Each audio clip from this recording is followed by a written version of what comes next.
Jadi kalau mereka merasa dengan salinan DTU dilegalkan, diabsahkan tanah ulayatnya, penguasaannya cukup DTU.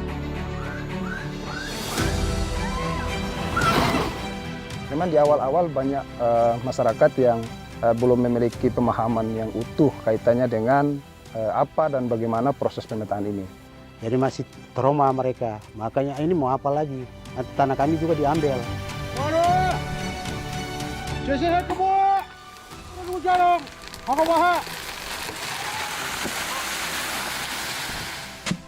Mungkin orang tua susah payah kerja untuk anak, menyekolahkan anak-anak toh.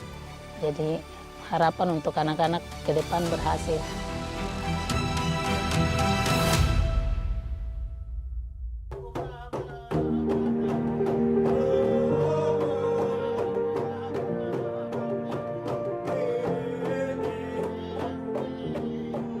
Papua, permata di timur Nusantara. Tanahnya subur, lautannya menawan, budayanya kaya, menjadi daya tarik bagi siapa saja yang mencintai alam dan kehidupan. Namun, lebih dari bentang alam yang mempesona, Papua menyimpan kekayaan tak kasat mata, adat yang dijaga dengan sepenuh jiwa.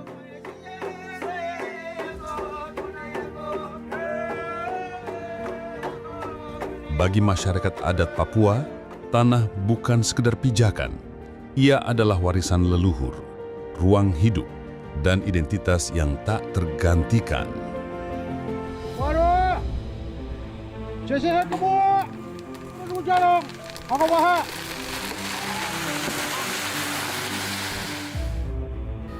Tanah ulayat itu disebut kalau istilah di kampung itu tanah pribadi suku itu 5 orang struktur adat ini 5 orang itu yaitu Terang, Digino, Tegai, Bemei, Serom. Itu 5 perangkat adat yang memang tidak bisa dirubah.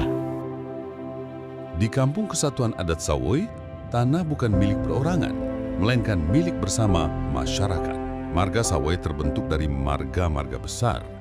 Mereka menyepakati batas wilayah dengan cara tradisional, menggunakan tanda alam seperti pohon, sungai, atau tanah yang telah dinamai oleh leluhur. Batas-batas itu hidup dalam ingatan, tidak dilukis di atas peta. Seiring waktu, melalui ikatan perkawinan dan saling percaya, tumbuh pula hak pengelolaan yang lentur antar marga, tanpa menghilangkan nilai adat.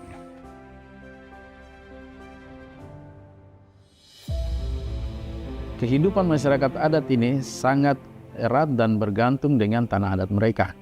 Mereka hidup dalam kelompok-kelompok masyarakat adat dan bergantung dengan tanah adat mereka. Tanah dan masyarakat itu menjadi satu kesatuan yang susah untuk dipisahkan, menjadi satu. Ada istilah tanah merupakan ibu dari masyarakat hukum adat. Tanah ulayat adalah tanah yang berada di wilayah penguasaan masyarakat hukum adat atau MHA, yang menurut kenyataannya masih ada dan tidak dilekati dengan sesuatu hak atas tanah dan bersifat komunal. Yang kita lihat selama ini terjadi akibat dari ketidakjelasan batas dan juga pemilikan tanah adat tersebut dan belum didaftarkan. Apabila ada sebuah kegiatan pembangunan ataupun ada kegiatan investasi masuk, disitulah mulai timbul persoalan-persoalan konflik antara masyarakat adat. Entah masyarakat adat dan masyarakat adat, masyarakat adat dan pemerintah, ataupun masyarakat adat yang dengan investor. Nah, ini tentunya menimbulkan gejolak dan krisis di wilayah Papua. Sekarang kita lihat di wilayah pegunungan, bagaimana konflik yang terjadi di antara masyarakat adat terkait dengan pembangunan pusat pemerintahan. Akibat dari belum adanya pemetaan masyarakat adat, saling klaim antar suku di dalam satu wilayah yang ada pembangunan, ada investasi. Nah, seperti itu. Salah satu upaya untuk melindungi tanah ulayat adalah melalui mekanisme pendaftaran tanah ulayat yang diberikan negara melalui Kementerian ATR BPN. Jadi awal mula kami masuk di Sawoi itu memang prosesnya sudah cukup panjang ya dari pemerintah daerah. Pertama kali masuk itu memang melakukan sosialisasi bersama dengan pemerintah daerah, kemudian ada juga teman-teman mitra CSO yang lain. dan juga para pemangku adat. Proses sosialisasi itu dilakukan di beberapa kali sebagai bentuk tahapan dari proses pemetaan itu sendiri. Jadi mensosialisasi dulu, kemudian masuk Lokakarya 1, mengumpulkan sejumlah fasilitator kampung untuk menyampaikan maksud dan tujuan daripada proses pemetaan itu sendiri. Nah, pada awalnya itu kami selaku pemuda itu kami diberitahukan oleh para Ondo Afi, datang memberitahukan kepada kami di sekretariat KNPI bahwa kami akan melakukan pemetaan wilayah adat. Nah, pada saat itu kami juga karena belum sempat mengetahui informasi, di mana pada saat itu dari GTMA juga pernah menyurati bahwa akan melakukan pemetaan. Di mana pada saat itu pada awalnya itu memang terjadi gejolak karena sebagian masyarakat itu belum memahami tentang pemetaan. Nah, mereka berpandangan bahwa bagaimana nanti kalau ketika pemerintah mengintervensi hak wilayah tanah adat kami, bagaimana nasib generasi kami ke depan. Bapak-bapak yang ada di kampung, artinya mereka rasa karena mereka belum tahu tujuannya seperti apa. Artinya sudah ada pengalaman mereka, tanah mereka sempat kehilangan, itu tanah transmigrasi Besom itu.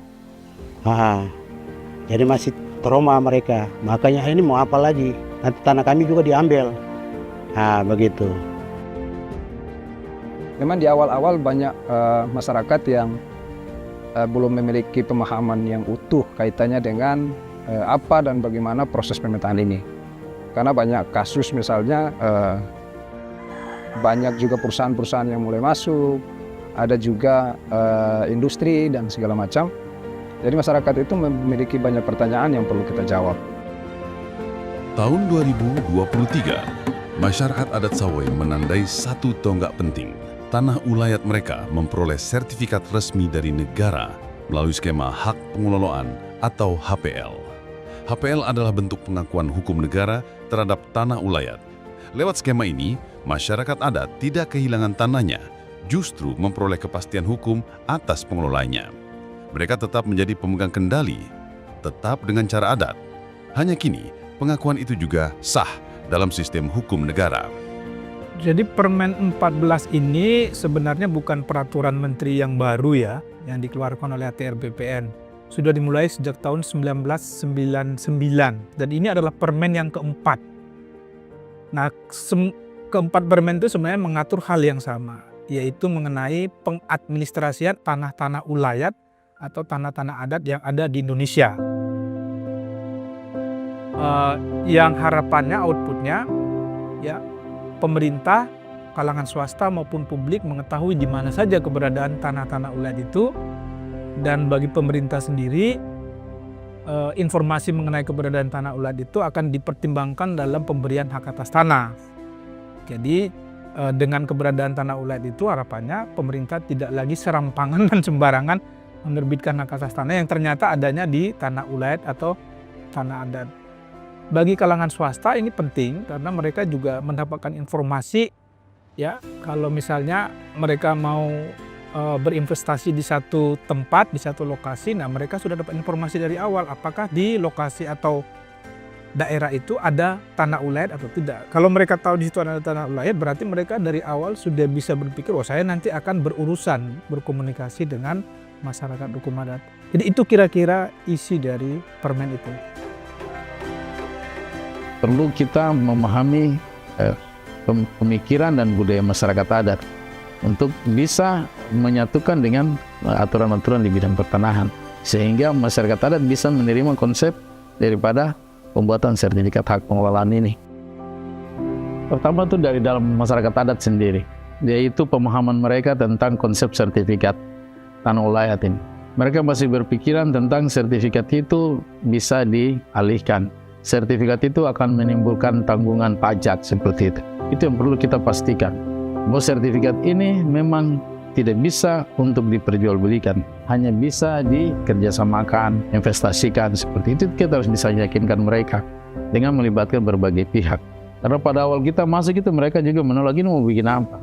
Bagaimana kalau suatu waktu sertifikat ini kemudian dijual oleh kita punya anak-anak atau siapapun yang kemudian berniat tidak bisa kita sampaikan. Karena itu struktur adat itu masuk di dalam proses sertifikat. Jadi semua harus mengetahui dalam proses ini dan dibatasi, tidak bisa untuk diperjualbelikan.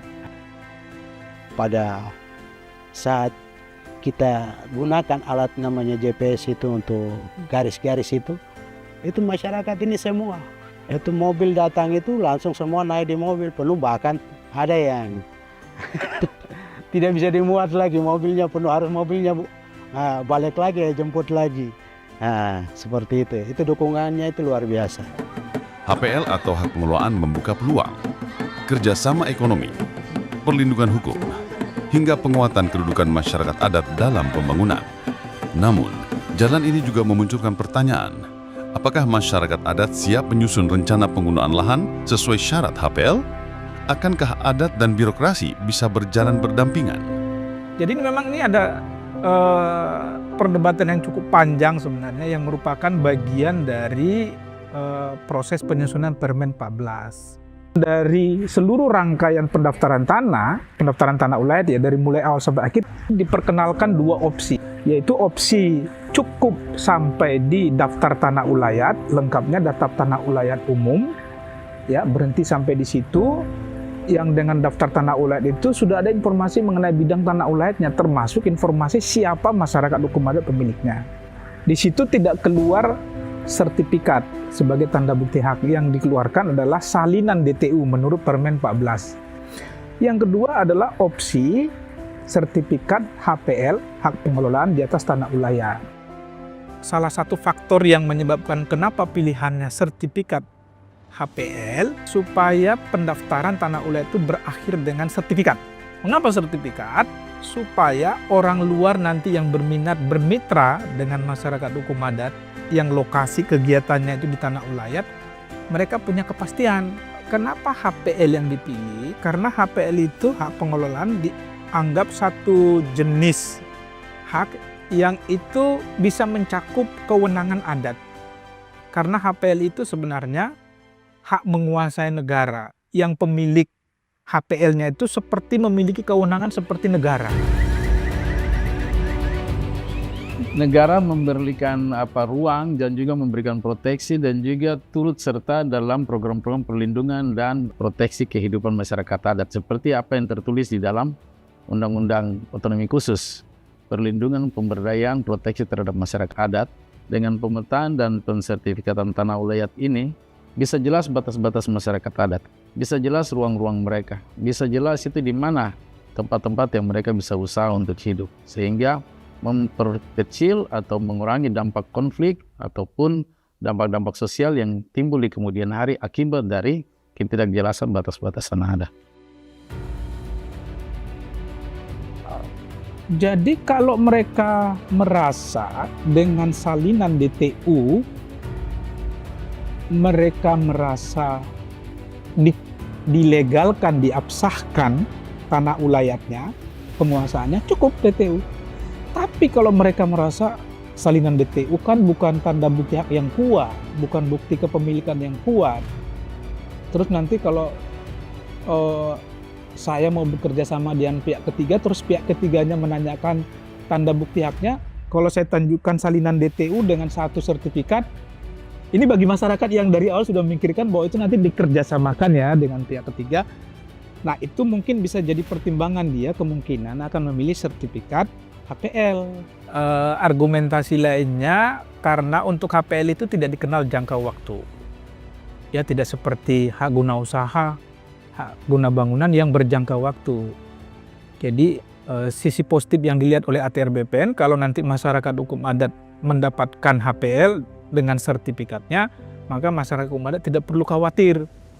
Nanti ini setelah 20-30 tahun dilanjutkan atau tidak oleh pemerintah ini. Nah, itu argumentasi lain. Ya memang harapan masyarakat itu kan sangat tinggi, ya, ekspektasi mereka bahwa setelah ada sertifikat tentunya akan ada investasi, akan ada perubahan. Nah ini kan tentunya menjadi tanggung jawab dari banyak pihak. Kami di Kementerian Agraria kan bisa mendorong lewat program-program lintas sektor. Nah, situasi seperti ini yang kami harapkan itu perlu kolaborasi antara kementerian dan departemen. Kalau sebuah wilayah yang sudah diberikan penetapan wilayah dan didaftarkan sebagai tanah ulayat, sebaiknya itu didorong untuk bisa berkembang. Sehingga masyarakat mendapat manfaat, bukan saja mereka punya tanah dilindungi, tetapi tanah mereka bisa bermanfaat dan menjadi jaminan untuk kehidupan mereka. Tapi bagaimana pengakuan itu bisa berguna untuk pengembangan ekonomi kehidupan masyarakat adat, itu yang lebih penting setelah pasca kita melindungi mereka. Sertifikasi tanah ulayat itu adalah merupakan kegiatan prioritas untuk masyarakat adat di Papua, dan itu harus menjadi prioritas kegiatan untuk pendaftaran tanah di Papua.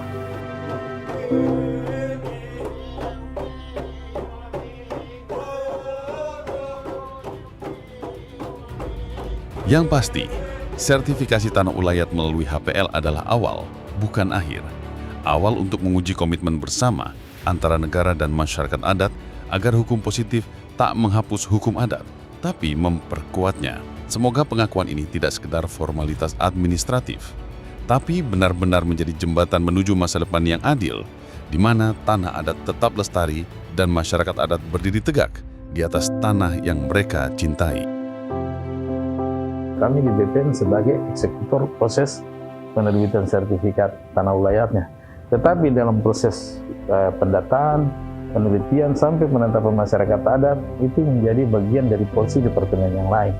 Perlukan di situ saling kerjasama. Itu menjadi tantangan kami sebenarnya. Kami tetap melindungi hak-hak adat, tetapi hak-hak privat yang lain pun tetap kita lindungi. Sehingga pertumbuhan pembangunan itu bisa berjalan sejajar. Masyarakat adat tidak tersingkirkan di dalam program pembangunan yang sedang berjalan. Nah, itu bisa menjadi contoh untuk kita bawa ke daerah lain. Bahwa kalau pemerintah daerah siap, masyarakat adat siap, ini bisa selesai.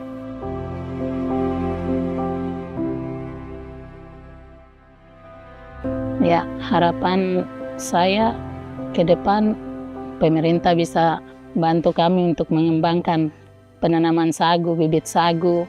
Mungkin seperti ini sudah kita kerja manual. Mungkin pemerintah lihat ke depan kita butuh alat-alat yang lebih membantu kita. Mungkin orang tua susah payah kerja untuk anak, menyekolahkan anak-anak toh. Jadi harapan untuk anak-anak ke depan berhasil. Walaupun dengan hasil ekonomi yang sederhana cukup.